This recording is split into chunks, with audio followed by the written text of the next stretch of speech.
안녕하십니까. 최진호의 세상 사는 얘기입니다. 오늘 이재명 대표는 어민과 국민을 괴롭히지 말고 후쿠시마에 가서 호통치겠는가, 이런 주제로 말씀드릴까 합니다. 어제 조선일보에 따르면 이재명 대표가 지난 17일 인천 부평구 부평역 부평광장에서 열린 일본 후쿠시마 원전 오염수 해양 투기 반대 인천 규탄대회에서 발언을 하고 있는 걸 봤습니다. 인천 갈 것이 아니라 후쿠시마에 가서 규탄하는 것이 순서라는 생각이 듭니다. 이번에 사더 전자파는 인체 보건 기준 530분의 1에 불과한 것으로 밝혀졌지만은 지금까지는 사더 레이더의 전자파가 참외를 섞게 한다는 허황한 괴담이 나오더니 당시 성남시장이었던 이재명 대표는 사더 전자파는 인체에 치명적 영향을 줄 것이라면서 초대 가수 인수은의 노래 밤이면 밤마다를 개사케 해서 외로운 밤이면 밤마다 사대의 전자파는 싫어, 강력한 전자파 밑에서 내 몸이 튀길 것 같아서 싫어 라고 불렀습니다. 6년이 지난 이제는 전자파가 없다고 하니 다행이라고 했습니다. 정말 놀랄 일입니다. 6년 전에 한 사실을 부침개 TV에서 이렇게 TV고 그냥 넘어갈 작정입니까? 정말 꼴불견이라는 생각이 듭니다. 그 대신 20일부터 이틀간 이재명 대표를 비롯한 지도부가 총출동해서 동해안에서 후쿠시마 괴담 여론몰이에 나섰습니다. 태평양으로 방류된 일본 후쿠시마 오염수는 한국에 의미 있는 영향을 미칠 수 없다는 많은 전문가들의 의견을 완전히 무시하고 또다시 괴담몰이 마케팅에 나선 것입니다. 어떻게 과학자 말을 변호사가 마음대로 바꾸어서 괴담을 만들었는지 정말 알 수가 없습니다. 민주당 괴담 시작은 2008년 미국산 쇠고기 먹으면 광우병에 걸린다는 가짜뉴스에 올라타면서부터입니다.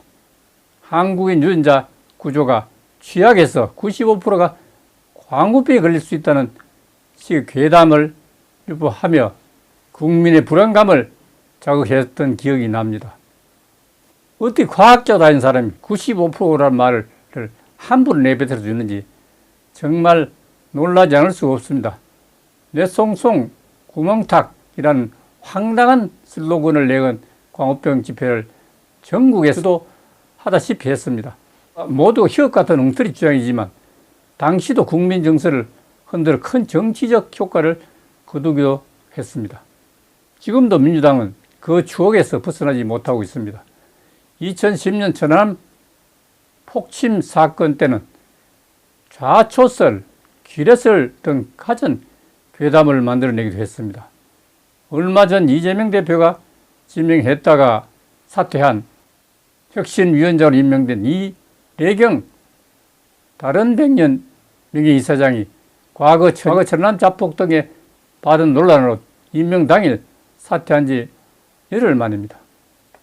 이래경 혁신위원장은 천안함은 자폭이라고 주장했던 인물입니다. 2014년 세월호가 우리 잠수함의 충돌에 침몰을 했다는 황당한 괴담에 동조한 의원도 한둘이 아니었습니다.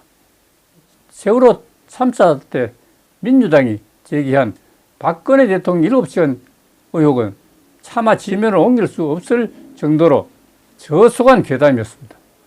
2016년 최순실 사건 때는 박정희 통치자금이 300조 원, 최순실 일가 은닉 재산이 조 단위라는 괴담도 민주당 중진 의원을 통해서 퍼져나갔다고 합니다.